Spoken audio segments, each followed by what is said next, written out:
"Oh, we got married yesterday." My daughter-in-law laughed when I called asking about the wedding time. "We only invited special people."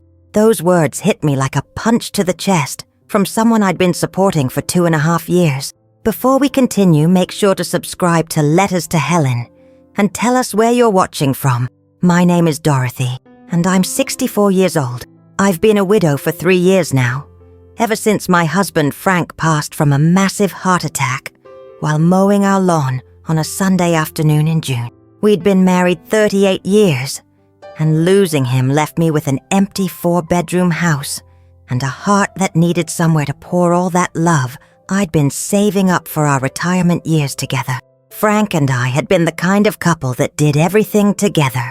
We grocery shopped together, watched the evening news together, planned our retirement dreams together. We were going to travel to Ireland, take that Alaskan cruise, visit our old friends scattered across the country. When he died, all those dreams died with him, leaving me with a comfortable nest egg and absolutely no idea how to spend the rest of my life. That somewhere became my son Kevin and his girlfriend Amanda. Kevin is my only child, 26 years old, sweet-natured but maybe too trusting for his own good. He's always been the kind of person who sees the best in everyone, sometimes to his own detriment. When he brought Amanda home 2.5 years ago, I welcomed her with open arms and an open heart. She was bubbly, energetic, always calling me Mama Dorothy, with that infectious smile of hers, and seemed to genuinely care for my son. In those early months after Frank's death, I was drowning in grief and loneliness.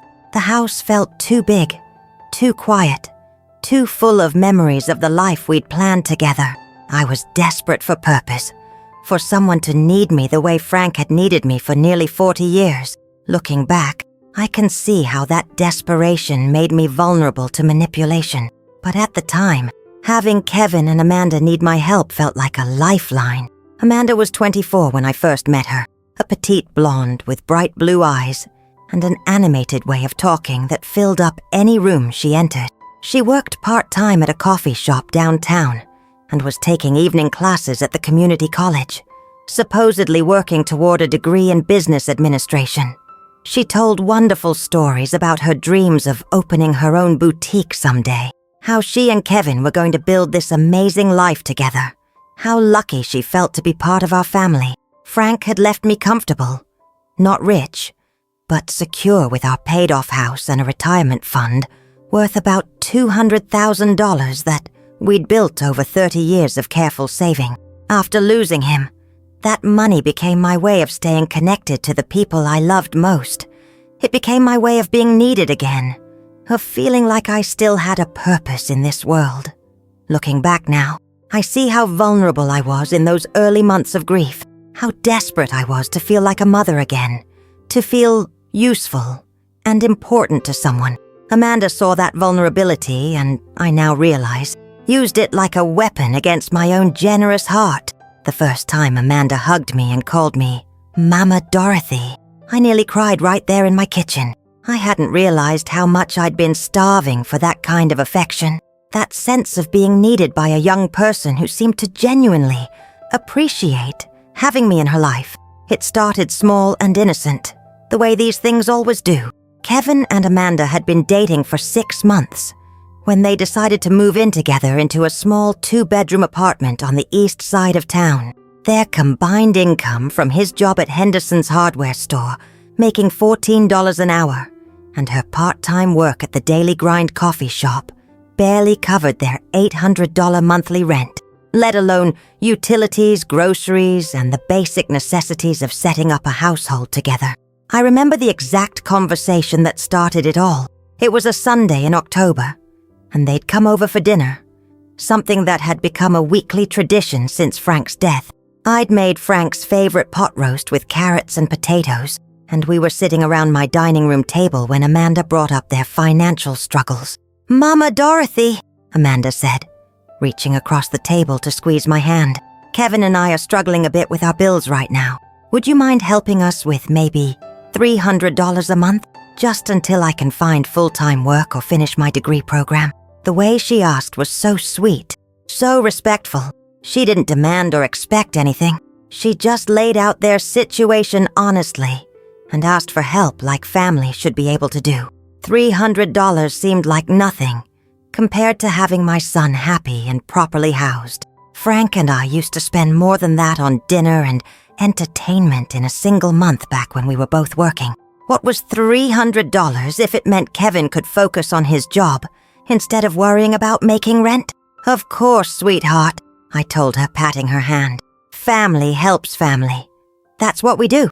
Those 4 words, family helps family, would come back to haunt me for the next 2 years and cost me nearly everything I had. The $300 became $500 within 2 months, when Amanda said she desperately needed a reliable car to look for better-paying jobs. Her old Honda had finally given up, leaving her dependent on Kevin for transportation to work and school. I found this perfect little Toyota Corolla, she told me over coffee one afternoon, showing me pictures on her phone. It's only got 60,000 miles, and the dealer says it'll run forever. But I need $800 for the down payment, and then the monthly payments would be $250. It made sense. Amanda couldn't build a career without reliable transportation, and Kevin was already stretched thin working overtime at the hardware store. $500 a month seemed reasonable if it helped them both become more financially stable. Then $700 when their landlord raised the rent from $800 to $1,200. It's the housing market, Kevin explained apologetically. Everyone's raising rent. We looked at other places, but everything decent costs at least $1,100 anyway, and we'd lose our security deposit if we move. Then groceries became part of our arrangement when Amanda's hours got cut at the coffee shop. Just temporarily, she promised, tears in her eyes, until I can find something full-time.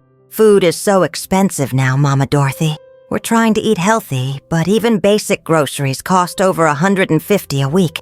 Then furniture when Amanda was embarrassed about having friends over to their empty-looking apartment. We just need the basics, she explained. A decent couch, a dining table, maybe a dresser for the bedroom. Nothing fancy, just stuff that doesn't look like we're college students anymore. Each request came with detailed explanations, genuine tears when appropriate, and promises that it was temporary. Each time, Amanda would hug me tight and say something like, "You're the best mother-in-law anyone could ask for. Kevin is so lucky to have such a generous, understanding mom. I hope I can be half as good to my future daughter-in-law someday." How do you say no to that? How do you deny help to someone who seems so genuinely grateful? Who's working hard to build a life with your only child? By the end of the first year, I was sending them $1,500 every month through automatic bank transfer. My retirement fund was shrinking steadily, but seeing Kevin happy and stress-free felt worth every penny. Amanda would call me several times a week just to chat, updating me on her job search, her classes, their plans for the future. I felt more connected to family than I had since Frank died. Last spring, on a beautiful April evening, Kevin proposed to Amanda with a stunning 2-carat diamond ring that sparkled like starlight when she showed it to me the next day. The proposal had been romantic and perfect. Dinner at their favorite restaurant, then a walk through Riverside Park, where Kevin got down on one knee beside the fountain where they'd had their first date. "Look, Mama Dorothy," Amanda had squealed, practically bouncing into my kitchen that Sunday morning. "Isn't it gorgeous? I can't believe he picked it out all by himself." The ring was indeed beautiful, but something nagged at me when she mentioned Kevin had paid cash for it. 2 weeks earlier, they'd asked me for an extra $1,000 for emergency car repairs after Amanda's Corolla had supposedly needed a new transmission. I found out about the ring's real cost when Amanda couldn't stop showing it off to everyone, including accidentally leaving the jeweler's receipt on my kitchen counter when she was helping me clean up after dinner. $3,000, the exact amount they'd asked me for over the past month for various emergencies. I didn't say anything about the receipt.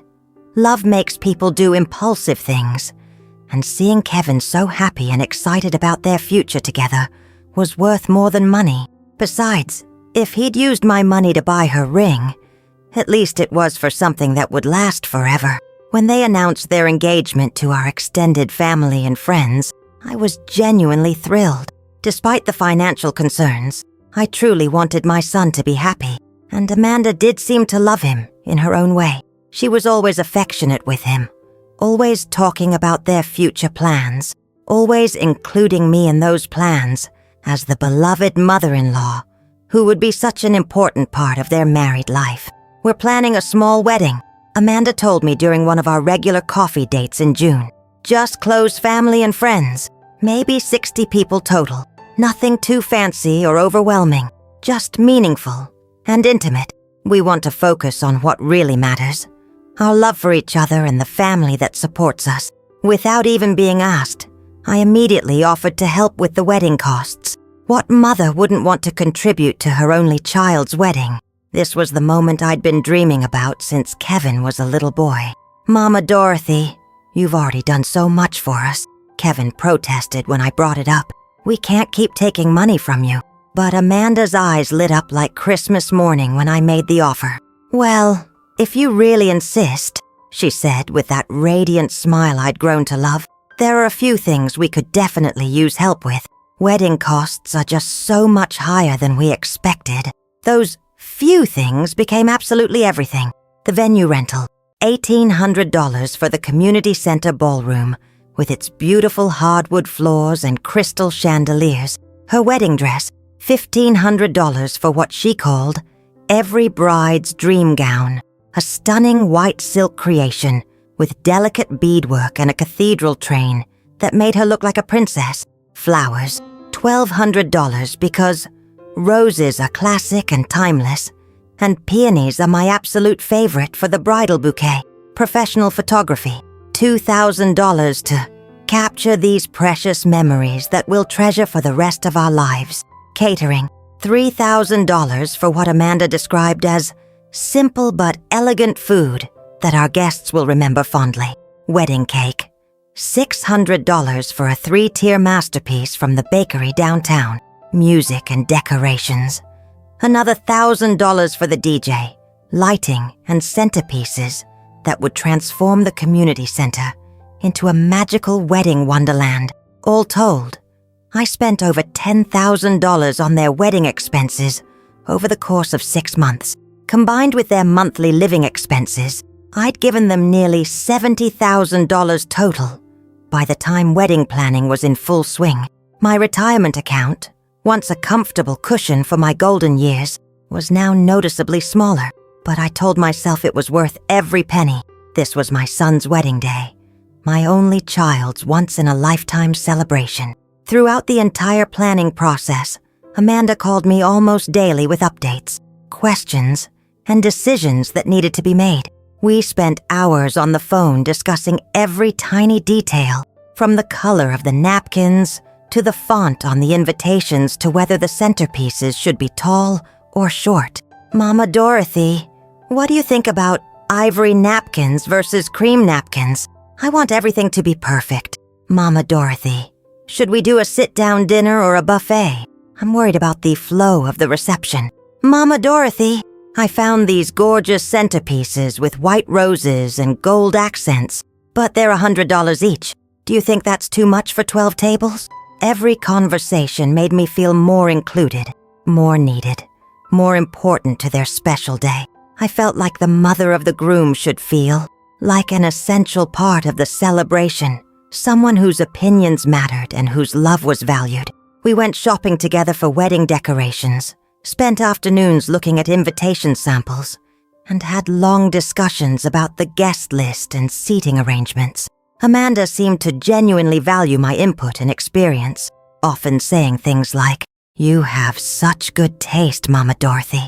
I want this wedding to reflect the kind of family Kevin and I are joining." I helped her address invitations, organize vendor meetings, and coordinate the timeline for the wedding day. When she got overwhelmed with all the details, I was the one she called for reassurance and support. When she worried about something going wrong, I was the one who calmed her fears and reminded her that the only thing that really mattered was her love for Kevin. 3 weeks before the wedding, I still hadn't received my invitation in the mail. This struck me as odd, since I'd helped address most of the envelopes, and knew they'd been mailed out over 2 weeks earlier. All of our relatives and family friends had received theirs, and were already calling to confirm their attendance and ask about gift preferences. "Oh, they're coming," Amanda assured me when I mentioned it during one of our phone calls. "You know how slow the postal service has been lately. Plus, the printer said there might have been some delays with the last batch." Her explanation seemed reasonable enough. The mail had indeed been unreliable lately, and I'd heard other people complaining about delayed deliveries 2 weeks before the wedding. Still nothing had arrived. "I'll call the printer tomorrow morning," Amanda promised. "There might have been an issue with the mailing list, or maybe your address got mixed up somehow. Don't worry, Mama Dorothy. Of course you're invited. You're the mother of the groom." 1 week before the wedding, I was starting to feel genuinely anxious about the situation. "Amanda, honey, I really need to know what time the ceremony starts so I can plan my whole day around it," I said during what I thought would be a quick phone call. "Should I be there early to help with setup? What time should I plan to arrive for photos?" "Oh, right. I keep meaning to give you all those details," she said, but then quickly changed the subject to whether she thought the flowers would look good with the lighting in the venue. "The florist is worried about the afternoon sun coming through those big windows. What do you think about moving the ceremony to start an hour later?" Something felt wrong, but I pushed the uncomfortable feeling down. Amanda was probably just stressed with last-minute wedding details. All brides get overwhelmed in the final weeks before their big day. That's completely normal. She had 1,000 things on her mind, and confirming details with me was probably low on her priority list, since she knew I'd be there no matter what. 3 days before the wedding, I decided to call Kevin directly, instead of going through Amanda. "Son, what time is the ceremony on Saturday? I want to make sure I'm not late, and I still haven't gotten the specific details." There was a pause that lasted far too long, the kind of silence that makes your stomach drop because you know something is wrong. "Mom, Amanda's been handling all those logistics details. She knows the schedule better than I do. Just give her a call." But his voice sounded strange, strained, almost guilty, like he was hiding something or avoiding a conversation he didn't want to have. "Kevin, is everything okay? You sound upset." "Everything's fine, Mom. I'm just stressed about work stuff. You know how it is." But I'd been Kevin's mother for 26 years. I knew when my son was lying to me. Saturday morning arrived bright and beautiful. The kind of perfect May weather that makes you believe in fairy tale weddings. The sun was shining. There was a gentle breeze, and not a cloud in the crystal blue sky. It was exactly the kind of day Amanda had been hoping for during all our planning conversations. I'd bought a lovely navy blue dress with delicate lace sleeves, elegant enough for a special occasion but not so formal that I'd upstage the bride. I'd had my hair done at the salon Friday afternoon, getting it styled in soft curls that made me feel elegant and put together. I'd even splurged on a new pair of comfortable heels and a matching handbag. I was ready to watch my only son get married, to see him start this new chapter of his life with the woman he loved, to celebrate this milestone that we'd all been working toward for months.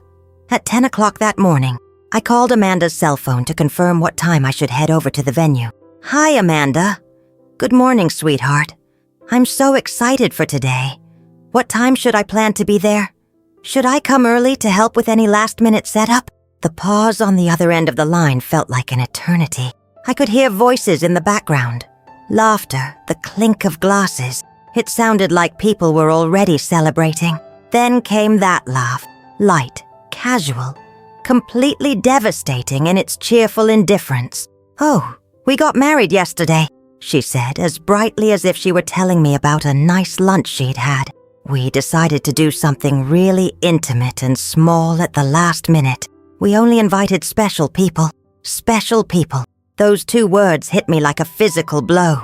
I stood frozen in my kitchen, holding the phone, wearing my new dress and new shoes, my hair perfectly styled for a wedding that had already happened without me, a wedding I'd paid for, a wedding I'd helped plan down to the smallest detail.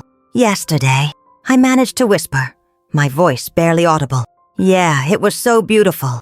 Just our very closest family and friends. Really intimate and meaningful. You know? Sometimes the most special celebrations are the smallest ones. We realized we didn't want all the stress and formality of a big wedding. We just wanted to focus on what really mattered. My legs gave out completely, and I sank into one of my kitchen chairs, still clutching the phone with trembling fingers. But Amanda, I helped plan everything. I paid for the venue, the flowers, your dress, the catering. I've been involved in every single decision for months, and we're so grateful for that. Mama Dorothy, really we are. Your support and generosity made our dream wedding possible. You should feel so proud of what you helped create. It was absolutely perfect. Helped create. Like I was some distant acquaintance who'd sent a wedding gift, not the woman who'd funded their entire celebration and spent countless hours making it happen. Amanda, I'm Kevin's mother. Of course you are, she said, and I could hear the smile in her voice, that same bright cheerfulness that had charmed me for 2.5 years. And you'll always be special to us. We're actually planning a little reception party next month for extended family and friends who couldn't make it to the actual ceremony. You'll definitely be invited to that. Extended family. In the span of one phone call, I had been demoted from beloved mother-in-law to extended family. From someone special enough to fund their wedding to someone not special enough to attend it. Can I please speak to Kevin? He's still sleeping right now. We stayed up so late celebrating with everyone. We're about to head out for our honeymoon brunch at that cute little place downtown. But I'll definitely tell him you called to congratulate us. The line went dead, leaving me sitting alone in my kitchen, dressed for a wedding that had happened without me, listening to the dial tone of my own heartbreak. I sat at that kitchen table for over 2 hours, still wearing my wedding guest outfit, trying to process what had just happened to my life. 2.5 years of monthly financial support, nearly $70,000 from my retirement savings, money Frank and I had scrimped and saved for over 3 decades of marriage, hundreds of hours spent planning their wedding, shopping for flowers, discussing every tiny detail from napkin colors to seating arrangements. I'd been more involved in organizing their wedding than most mothers of the bride are in planning their own daughters' celebrations, and I wasn't special enough to attend. The more I sat there thinking about it, the more the pieces of the past few weeks started falling into place with sickening clarity. Amanda's evasiveness about the wedding details hadn't been because of printer delays or mailing problems. She'd been planning a wedding she never intended to invite me to, while continuing to let me pay for every aspect of it. How many times had she sat on the phone with me over the past months, listening to me excitedly discuss centerpieces and menu options and flower arrangements, knowing full well that I'd never see any of it? How many times had she called me Mama Dorothy, with that sweet voice, while planning to exclude me from the most important day of my son's life? How many times had she hugged me and told me how grateful she was for everything I was doing? How lucky Kevin was to have such a generous and loving mother. How much she was looking forward to officially becoming part of our family. The worst part wasn't just the exclusion, devastating as that was. It was the dawning realization that for 2.5 years, I'd been nothing more than a convenient ATM to them, a source of funding with no expectation of genuine love, respect, or inclusion in return. I thought about all the family dinners where Amanda had hugged me tight and said how lucky she felt to be part of our family. I thought about all the times she'd called me crying about their financial struggles, while I rushed to write another check to solve their problems.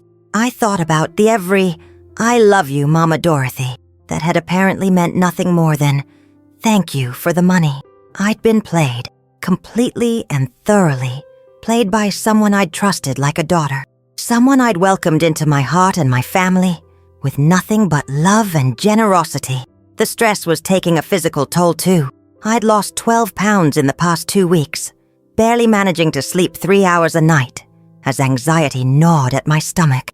My doctor had started asking concerned questions about my blood pressure readings during routine visits, noting that my numbers had spiked significantly since my last checkup. The betrayal wasn't just breaking my heart, It was breaking my body. By Monday morning, my shock and grief had crystallized into something harder and more focused. Determination, clarity, the kind of cold resolve that comes when you finally see the truth about people you thought you knew. The first thing I did was call my bank and speak to my personal banker, Mrs. Rodriguez, who'd been handling my accounts since Frank and I first opened them decades ago. I need to cancel the automatic transfer that sends $1,500 to my son's account every month, I told her. Effective immediately. Of course, Mrs. Patterson. May I ask if there's a problem with the service or if you'd like to set up a different arrangement? No different arrangement. Just cancel it completely. After I hung up with the bank, I sat in my kitchen for another hour, gathering my courage for the conversation I knew I had to have. Then I called Kevin's cell phone. "Mom, Amanda told me you called during our celebration brunch yesterday," he said, his voice uncomfortable and strained. "I'm sorry about the confusion with the wedding details. Everything happened so fast in the end. Confusion, as if I'd simply misunderstood something obvious, rather than being deliberately excluded from an event I'd funded. Kevin, there was no confusion. Amanda told me very clearly that I wasn't special enough to attend your wedding.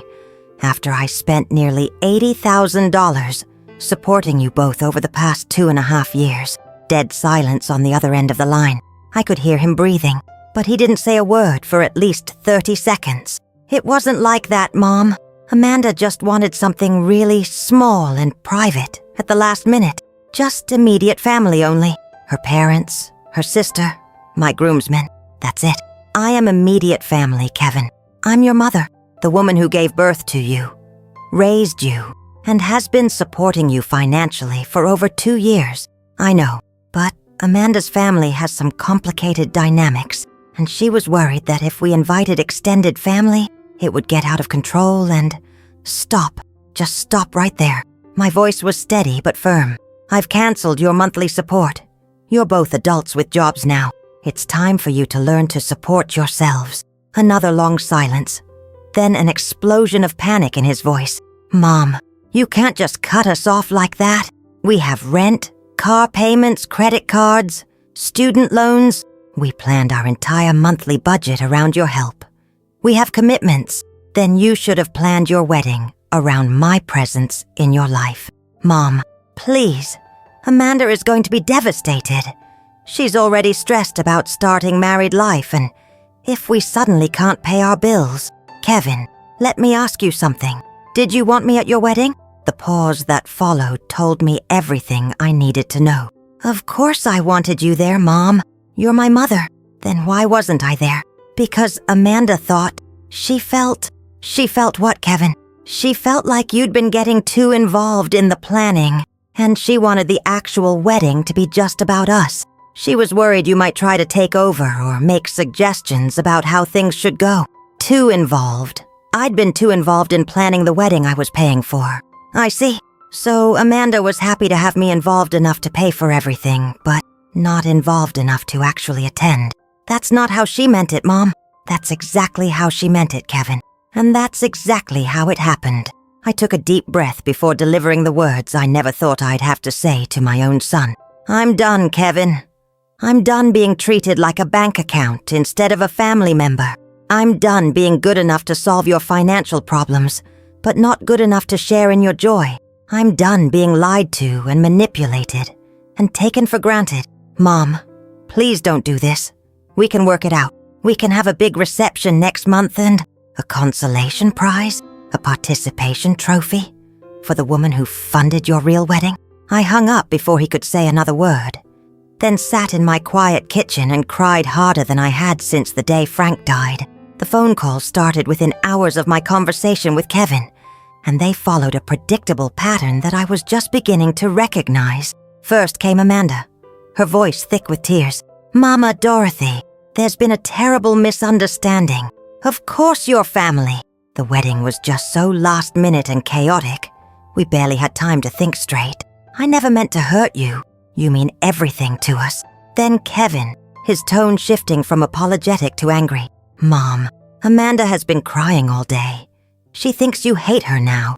How can you punish her for wanting a small, intimate wedding? She's devastated that you're taking this so personally.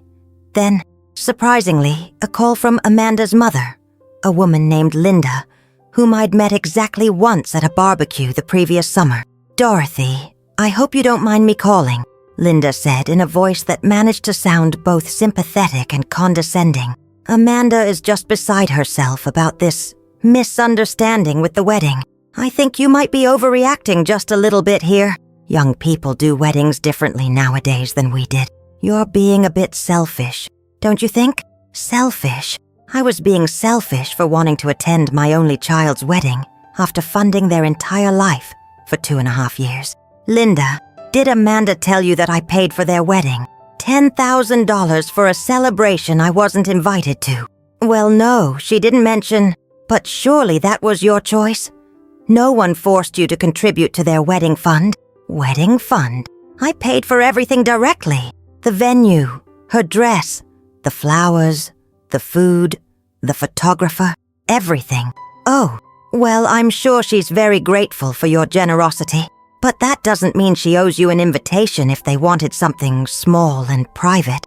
The calls continued throughout the week, each one following the same script. First, love bombing. Amanda crying about how much she loved me and how sorry she was. Then guilt. Kevin telling me how much I was hurting his new wife and damaging their marriage. Then minimization. Various people suggesting I was overreacting to a simple misunderstanding. By Thursday, Amanda was leaving sobbing voicemails on my answering machine. "Mama Dorothy, I made a terrible mistake. I was so overwhelmed with wedding planning that I wasn't thinking clearly. You're the most important person in Kevin's life, and I should have made sure you were there. Please call me back. Please don't let this ruin our relationship." By Friday, Kevin was sending text messages that alternated between desperate apologies and frustrated anger. "Mom, you're tearing our family apart over one day.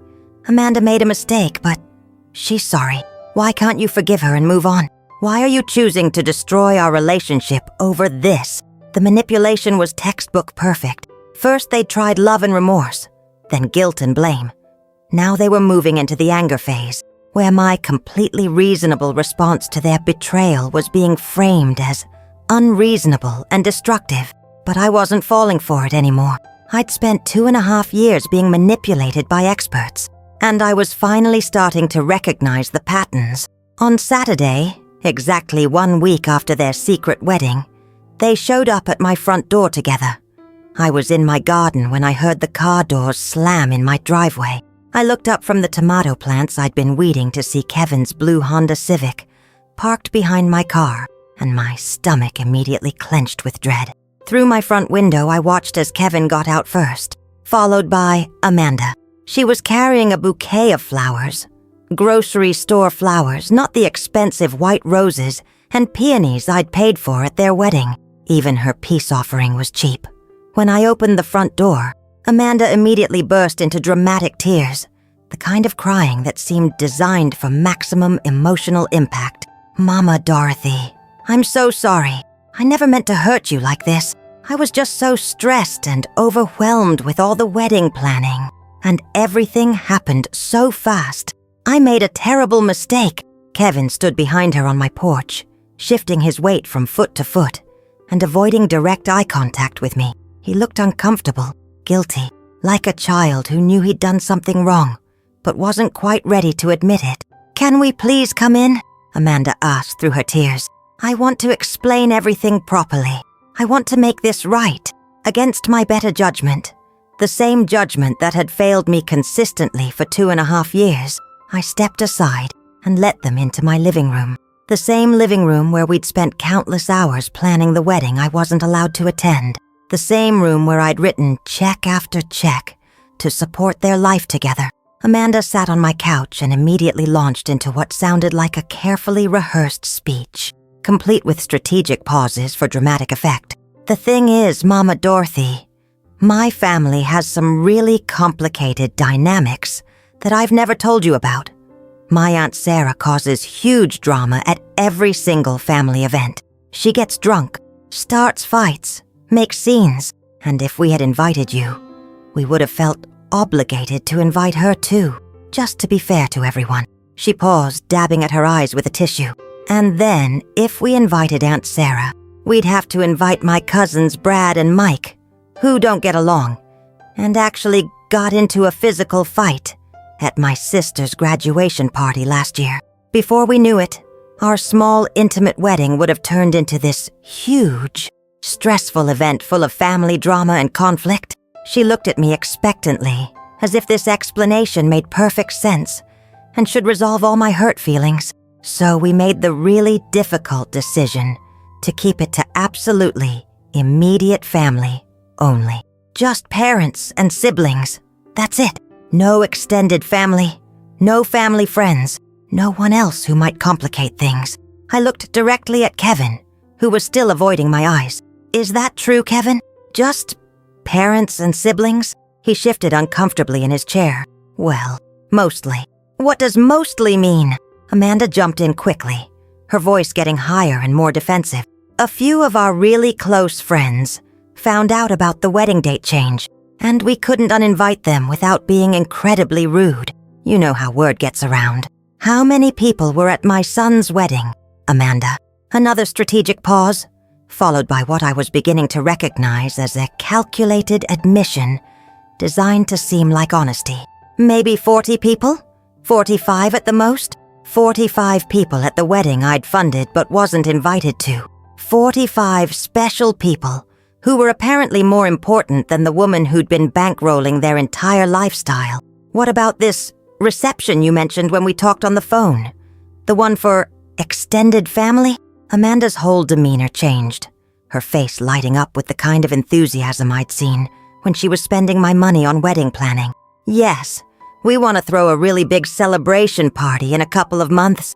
Maybe rent the VFW hall, hire a DJ, have dancing and a real party atmosphere. And you would be the guest of honor. We could give you a special corsage and seat you at the head table with us, and make sure everyone knows how important you are to our family. A consolation prize, a participation trophy for the woman who'd funded their actual wedding celebration. Amanda, I said quietly, keeping my voice steady and controlled. Do you know exactly how much money I've given you and Kevin over the past 2.5 years? She glanced nervously at Kevin, who was now staring at his hands in his lap. We're so grateful for everything you've done for us, Mama Dorothy. Really, we are. That's not what I asked you.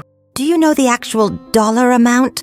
A lot? $78,000, not including the $10,000 I spent specifically on your wedding.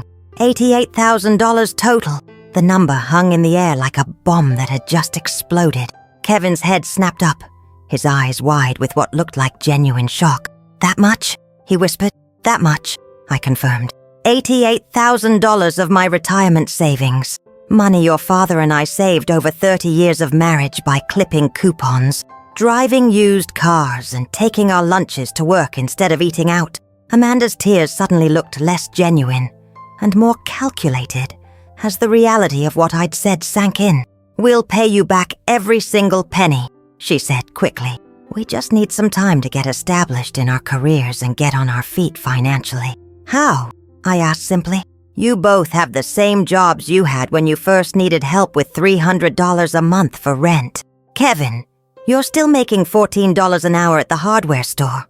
Amanda, you're still working part-time at the coffee shop. What exactly has changed that would make it possible for you to repay nearly $90,000? The silence that followed was deafening. I'll tell you what's changed, I continued, my voice growing stronger with each word. You got what you wanted. You had your dream wedding. You're married now, and you don't need me anymore, except for my money. Of course. Kevin stood up abruptly, his face flushed with anger or embarrassment. I couldn't tell which. That's not fair, Mom. We never asked you for that much money all at once. We never demanded anything from you. You're absolutely right. Kevin, you never asked for $88,000 in one lump sum. You asked for $300 a month for rent, then $500 for a car payment, then $700 when your rent went up, then grocery money because Amanda's hours got cut, then furniture money because your apartment looked too bare, Then wedding expenses because every bride deserves her dream day. I stood up too, facing my son directly for the first time since he'd arrived. It added up, Kevin. Day by day, month by month, crisis by crisis.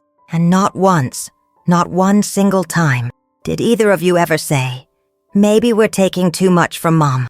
Maybe we should figure out how to manage our own finances. Maybe we should live within our means. Instead of constantly asking for help. Amanda stopped crying and looked at me with something I'd never seen in her face before. Cold calculation. You know what, Mama Dorothy? We might have legal grounds here. You can't just promise to support someone financially and then withdraw that support without any warning. We've made financial commitments and life decisions based on your promises of continued help. In that moment, I saw something I'd missed for 2.5 years. Amanda wasn't just entitled or ungrateful. She was calculating.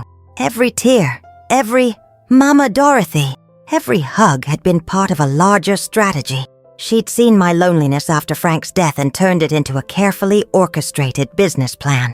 Are you threatening to sue me, Amanda?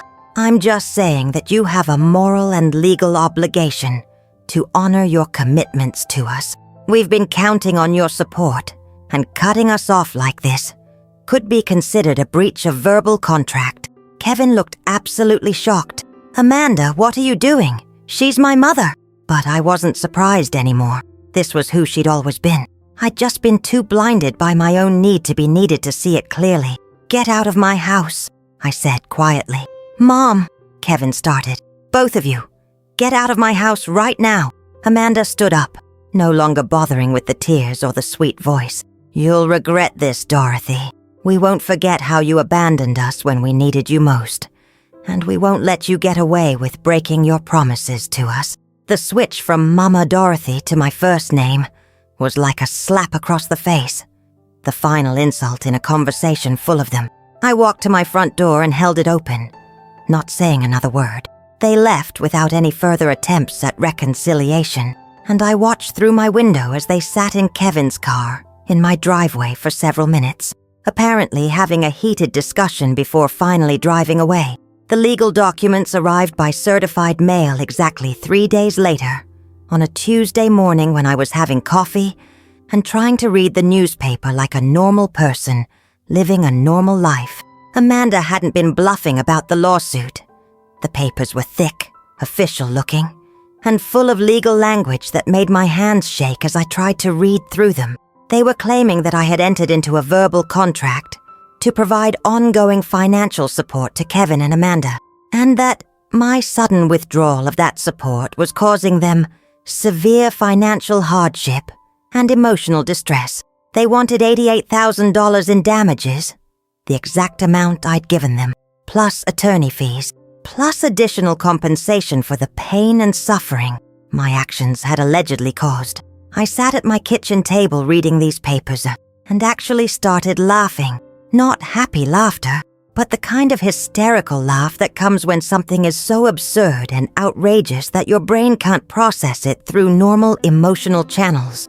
They were suing me for money I'd given them voluntarily, out of love and generosity, claiming that I was somehow legally obligated to continue supporting 2 healthy adults indefinitely simply because I'd been helping them in the past. The lawsuit painted me as a manipulative older woman who had used financial support to control their relationship, then vindictively withdrawn that support when they tried to establish appropriate boundaries by having a small, private wedding, according to their version of events. I was an overbearing mother-in-law who couldn't respect their wishes for independence. I called my lawyer, Patricia Wells, who had handled Frank's estate planning and will. Patricia had been practicing family law for 25 years and had seen every kind of financial dispute imaginable. Dorothy, I have to be honest with you, she said after I read her the key portions of the lawsuit over the phone. This is clearly a frivolous lawsuit with no legal merit whatsoever. No court in this country is going to enforce an obligation for you to continue making voluntary gifts to your adult son and daughter-in-law. But they seem so confident about their case. Of course they do. They probably consulted with some attorney who told them exactly what they wanted to hear in exchange for a consultation fee. Or they found some information online that gave them false hope. The reality is, they have absolutely no legal grounds for this claim. Then why are you sounding worried? Patricia sighed. Because defending against even a completely groundless lawsuit costs time and money. They're essentially using the legal system to continue extorting money from you. Either you give them what they want to make them go away, or you pay thousands of dollars in legal fees to prove what we already know, which is that they have no case. How much money are we talking about to defend this properly through to dismissal?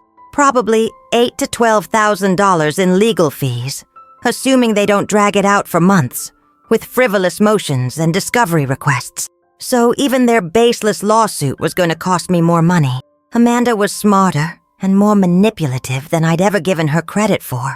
She'd found a way to continue taking my money, even after I'd cut off their support. Patricia, I want to fight this with everything I have. I will not be bullied or extorted by these people anymore. Good. We'll prepare a strong defense and file a motion to dismiss based on the complete lack of legal merit. Dorothy, do you have documentation of all these financial transfers? Every bank record, every canceled check, every receipt for the past 2.5 years. Perfect. And the fact that they excluded you from the wedding you paid for is going to make them look extremely unsympathetic to any judge who has to deal with this nonsense. Word of the lawsuit spread through our extended family and social circle with the speed of wildfire. Within a week, I was getting phone calls from relatives I hadn't heard from in months. All of them apparently very concerned about the situation between Kevin and me. My sister Carol called first. Dorothy, what's this I'm hearing about you cutting off Kevin and his new wife? That really doesn't sound like you. You've always been so generous with family. My brother-in-law, Mike. Dorothy, I heard there's some kind of legal trouble between you and the kids. Times are really tough for young couples these days. Maybe you could work something out without involving lawyers. Kevin's godfather, Jim, who had barely spoken to me since Frank's funeral. Dorothy, I hope you know what you're doing here. Kevin is a good boy, and family is family. These kids just need some guidance and patience, not punishment. Every single call followed the exact same pattern. Someone would express general concern about the situation, make gentle suggestions that I was probably overreacting, and recommend that I work things out with Kevin and Amanda for the sake of family harmony. What absolutely none of them mentioned was the $88,000 I'd given freely, or the fact that I'd been excluded from the wedding I'd paid for, or that I was now being sued by people I'd supported out of love. The most painful call came from my oldest and closest friend, Betty Morrison, who I'd confided in throughout this entire ordeal. Betty and I had been friends for over 20 years, ever since our husbands worked together, and we met at a company picnic. Dorothy, honey, I've been thinking about our conversation last week, and I really think you need to consider Amanda's perspective in all of this, Betty said in the gentle, patient tone people use when they think you're being unreasonable. She's a young woman who probably just got overwhelmed with all the pressure of wedding planning. Young brides today face so much stress and so many expectations. Maybe she didn't handle things perfectly, but her heart was probably in the right place. Betty, she took $88,000 from me and then excluded me from the wedding. I know, sweetie, but maybe she didn't think of it that way. Maybe she saw it as you wanting to help them get started in life, and the wedding thing was just a separate issue about wanting something small and intimate. Betty, I helped plan every detail of that wedding for 6 months. I was more involved in organizing their celebration than most mothers of the bride are. There was nothing small or intimate about 45 people. Well, I suppose 45 people might seem small to some people. And you know, Dorothy, sometimes when we're grieving, and you're still grieving Frank, whether you realize it or not, we can take things more personally than we normally would. The suggestion that my completely justified anger was actually just displaced grief made my blood pressure spike. And now you're being sued by your own son, Betty continued. Is this really how you want your relationship with your only child to end? Over money and hurt feelings? That phrase, your own son, was like a knife to the heart. Betty was using my love for Kevin as a weapon against me, just like everyone else.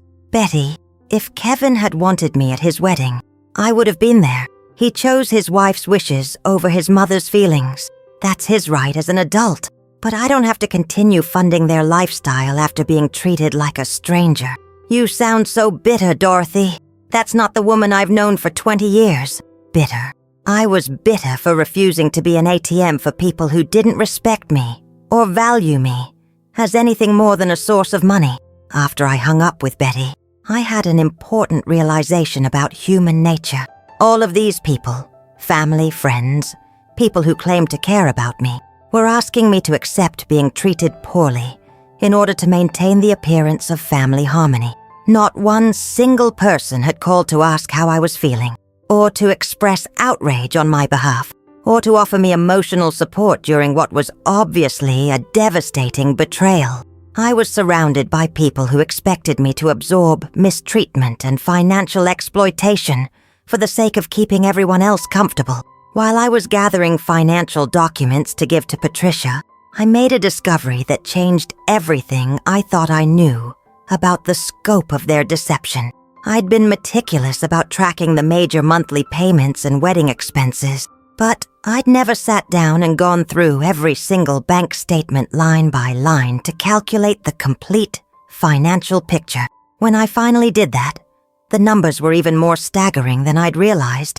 In addition to the monthly support payments and wedding costs I'd been tracking, there were dozens of smaller amounts that I'd forgotten about or hadn't properly categorized.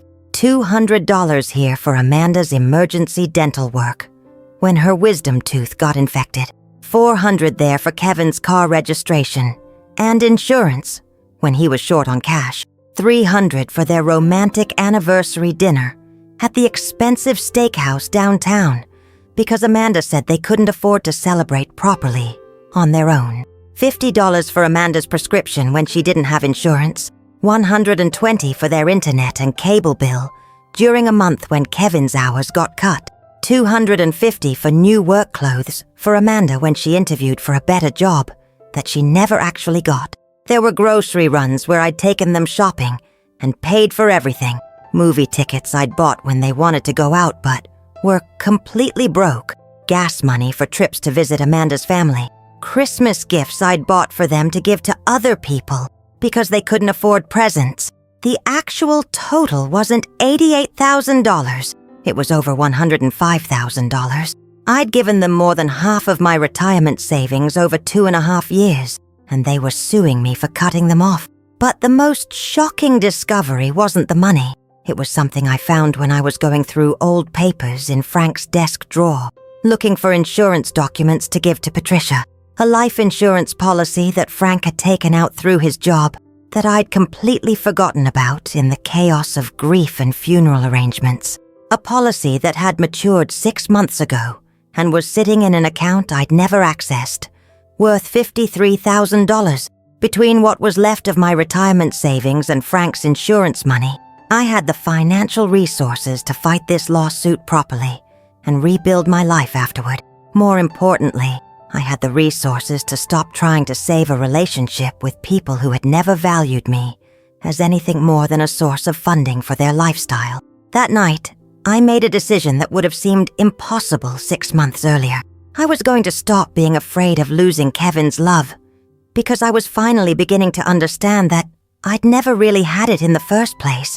The sleepless nights were catching up with me, though. I'd developed a visible tremor in my hands from chronic stress, and my neighbor, Mrs. Peterson, had started checking on me daily after she noticed that I'd stopped tending my garden, something I'd done religiously for 20 years, even through Frank's illness and death. "Dorothy, honey, you don't look well," she'd said just yesterday, standing at my back fence with genuine concern in her voice. "When's the last time you had a good meal? When's the last time you slept through the night? The whole neighborhood is worried about you."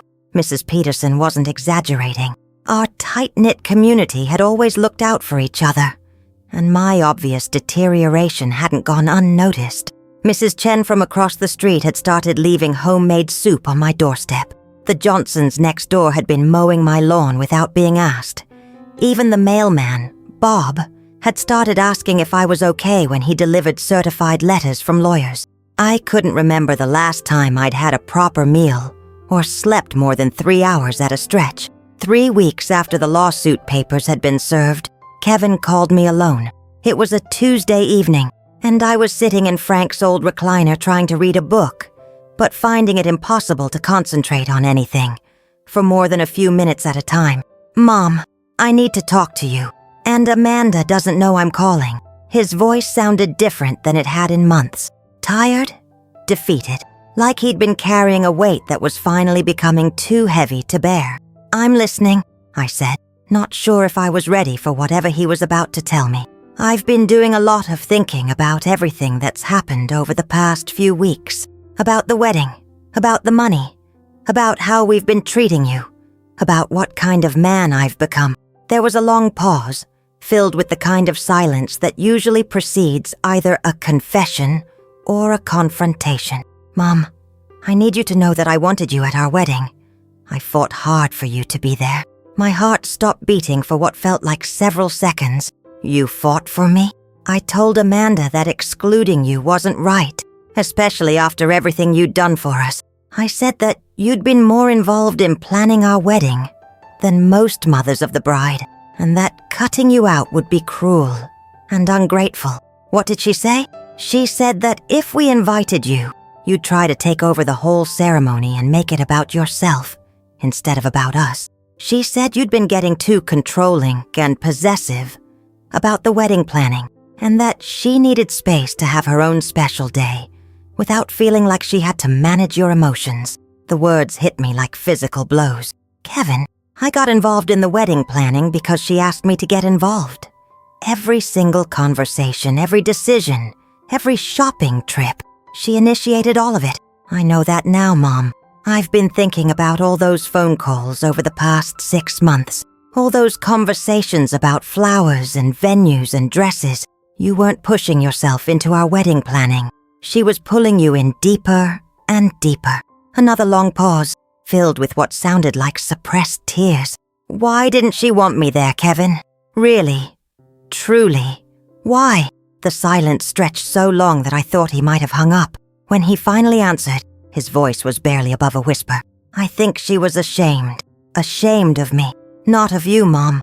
Ashamed of how much money we'd taken from you. She was afraid that if you were at the wedding, seeing everything you'd paid for, surrounded by all the things your money had made possible, you'd realize how completely dependent we'd become on your support."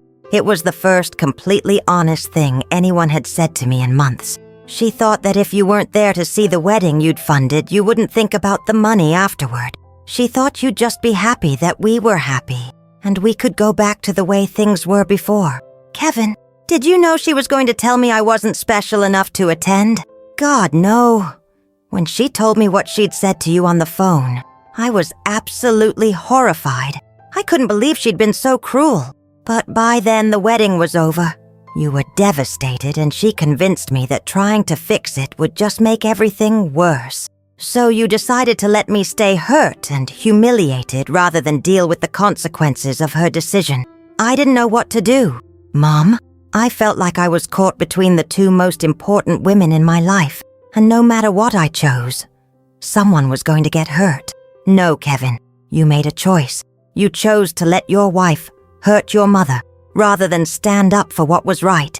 You chose to protect her from the consequences of her cruelty rather than protect me from being treated like garbage. He started crying then, my 26-year-old son crying on the phone like the little boy who used to run to me when he was scared or hurt. I know, Mom. I know I completely failed you. I've been failing you for months, and I don't know how to fix what we've broken. What about Amanda, Kevin? What about your marriage? What about this lawsuit? I think I married someone I don't really know. The Amanda I fell in love with wouldn't have treated you the way she's treated you. But maybe that Amanda was never real. Maybe I just saw what I wanted to see. And the lawsuit, I want to drop it. I never wanted to sue you in the first place. That was all Amanda's idea, and she convinced me that we had to protect ourselves legally. But Mom, it's wrong. I know it's wrong, and I can't live with it anymore. What will that mean for your marriage? I don't know. Amanda is furious that I'm even talking to you. She says you're trying to manipulate me and break up our marriage. But Mom, I can't choose money over my relationship with you anymore. I can't choose someone who treats you like an enemy over the woman who gave me life and loved me unconditionally. The next day, Kevin appeared at my front door alone, looking like he'd aged 5 years in the past month. He was thin, pale, with dark circles under his eyes that spoke of sleepless nights and difficult decisions.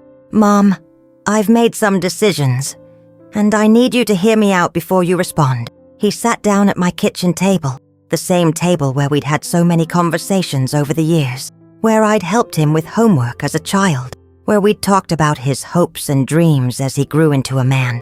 I've been going through all of our text messages and emails from the past year, he said, pulling out several sheets of paper. All the conversations about money, about the wedding, about everything. I printed them all out because I wanted to see the pattern laid out in black and white. He spread the papers across my kitchen table, and what I saw there made me feel physically sick. Every conversation followed an identical script. Kevin or Amanda would mention a financial problem or need. I would immediately offer to help. They would accept gratefully with promises that it was temporary and they'd pay me back. Then, within a few weeks, there would be another crisis requiring more money. Look at this, Mom. Look at how we systematically manipulated you for over 2 years. The word manipulated hung between us like a confession that changed everything. Every single time you helped us, instead of becoming more independent and responsible, we just came back for more. We turned you into our personal bank account, and I let it happen because it was easier than figuring out how to actually support ourselves. He pulled out another set of papers. Yesterday morning, I called Amanda's parents and asked them directly how much they contributed to our wedding expenses. I waited, dreading what he was about to tell me. Nothing, Mom. They didn't pay for a single thing. Amanda told them we were handling all the wedding costs ourselves, with money we'd saved. She was too embarrassed to ask her own parents for financial help, but she had no problem taking everything from you, without any shame at all. The betrayal cut even deeper than I'd imagined possible. Amanda had been too proud to ask her own family for money, but she'd systematically drained my retirement savings without a second thought. Kevin, what are you saying? What do you want from me? I'm saying I want to drop this ridiculous lawsuit immediately. I want to start paying you back every penny we took from you, even if it takes me the next 20 years of my life. And I want to apologize for the worst betrayal any son has ever inflicted on his mother. Tears were streaming down both our faces now. What about Amanda? What about your marriage? Amanda and I are getting divorced. She's furious that I want to drop the lawsuit, and she's even more furious that I'm choosing your side over hers. She says I'm being manipulated by you, and that I'm going to regret destroying our marriage over money. He reached across the table and took my hands in his. But Mom, there shouldn't be sides here. You're my mother. You loved us and supported us and sacrificed your own financial security to help us build a life together. And we repaid that incredible generosity by excluding you from the most important day of my life. Kevin, I can't undo what we did to you. I can't take back the pain we caused or give you back the money we stole, because that's what it was, Mom. Theft. We stole your retirement savings by pretending to be grateful while planning to discard you the moment we didn't need you anymore. What I can do is make sure it never happens again. I can spend the rest of my life trying to be the son you deserved all along.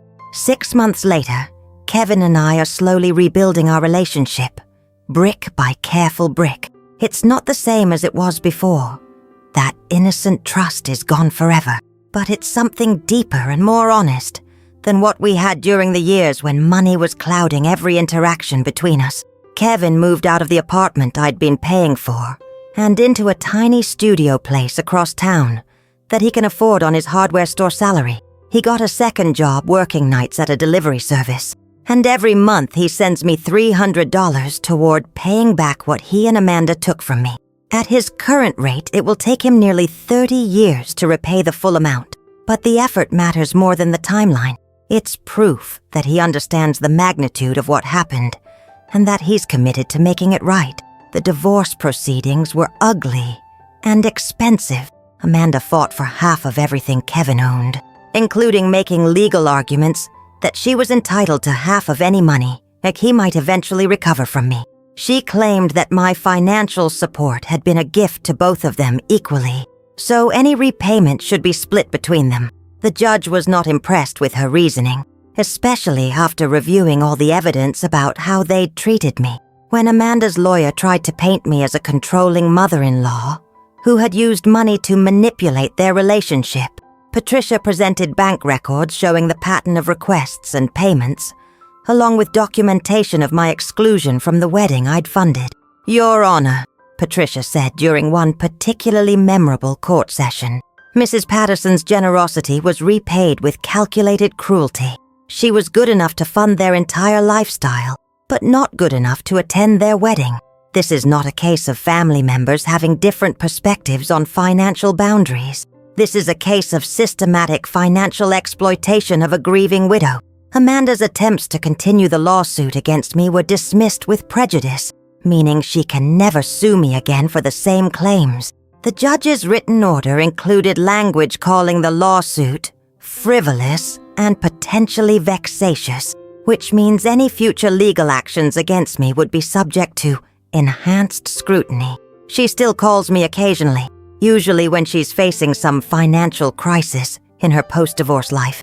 The tone of these calls has evolved over time, cycling through different manipulation strategies as she tries to find something that works. The last time she called, she broke down completely on the phone. "Mama Dorothy, I made such terrible mistakes. I was so young and scared about money and the future. I didn't know how to handle having someone care about me as much as you did. I pushed you away because I was terrified of disappointing you or not living up to your expectations." For just a moment, I heard something in her voice that might have been genuine remorse and self-awareness. But then she added, "If you could just help me with my rent this month, I promise things would be different between us. I've learned so much about myself, and I know I could be the daughter-in-law you always wanted me to be. Some people change and grow from their mistakes. Others just get better at finding new ways to manipulate the same old wounds. I've learned some hard lessons about the difference between helping someone you love and enabling someone who's using you.